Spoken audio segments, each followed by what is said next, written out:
Okay, my name is Arne Kalleberg. I am a sociologist at the University of North Carolina at Chapel Hill.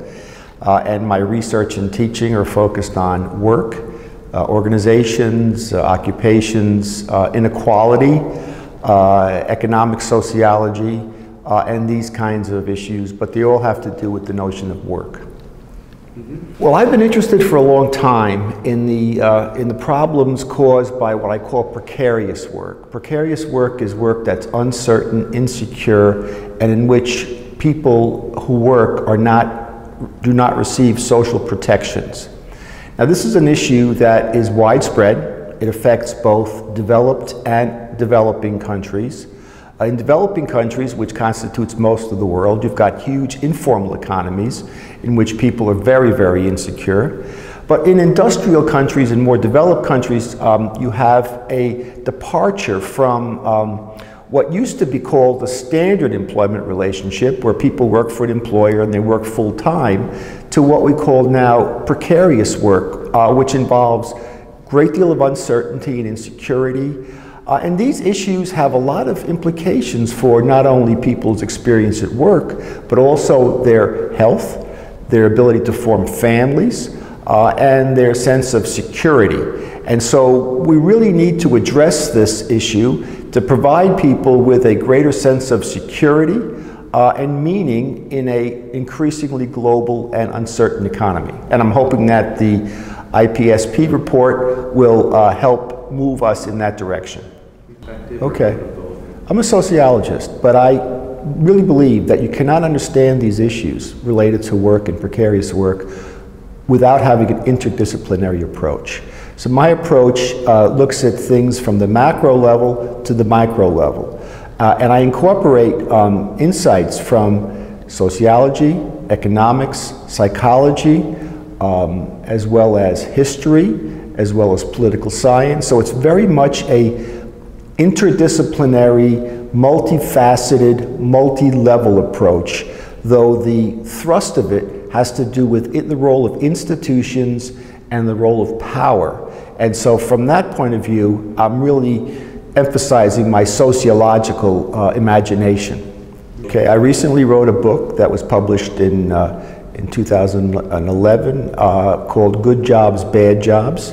The rise of precarious and polarized employment systems in the United States from the 1970s to the present. And what this book showed is that since the mid-1970s, work in America has become increasingly unequal and increasingly uncertain.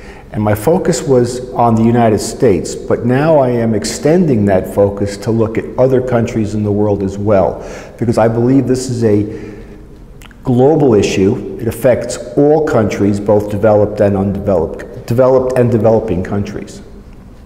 Well, I think the basic social problem is that people are incredibly insecure because they don't have the kinds of social protections that in the industrial countries they had in the post-World War II period welfare states. And because countries are under pressure, they've sort of retrenched their welfare benefits, and so people are increasingly left to their own devices to deal with these uncertainties.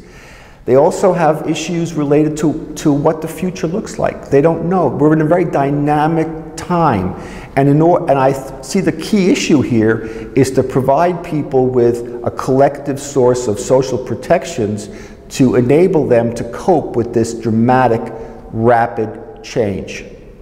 Now, it seems to me that I would like to see every person have a well-developed social safety net that will take care of them when technological change develops and they lose their skills, when jobs get moved overseas.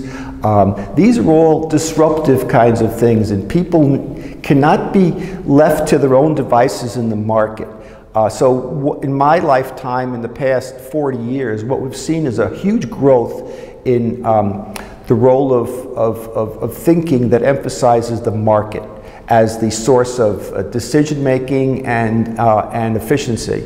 As a result, people are left to their own devices to deal with themselves and their families. Some people have done quite well, but other people have not done well, and they've fallen by the wayside. And I would love to see, for example, in the United States, I would love to see a well-developed health insurance system, which we're moving toward now. I'd like to see more secure retirement benefits. And this is also true in Europe, and certainly in the developing world, in Africa, in some countries in South America. You have this issue in China, for example. You've got this issue as well. As they move to a market economy, there are more and more people being left behind. So more of a global sense of collectivity that enables people to have more protections from the changes that are going to occur, because you're not going to slow technological change, you're not going to slow globalization. What you can do is to provide people with some protection against the risks that are going to be inherent in these kinds of changes.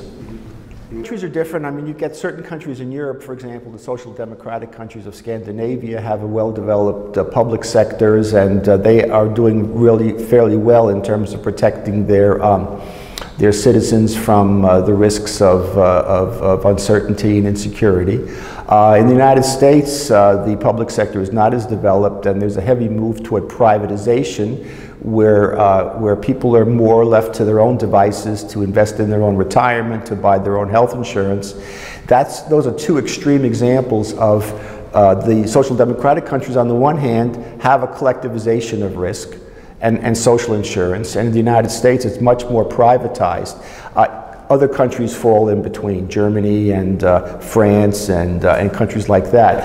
And this is really an important thing to do, because I think ultimately there's a role for government here, and the role for government is to step in and to provide people who are unable to, for one reason or another, to take care of themselves, to provide them with social protections.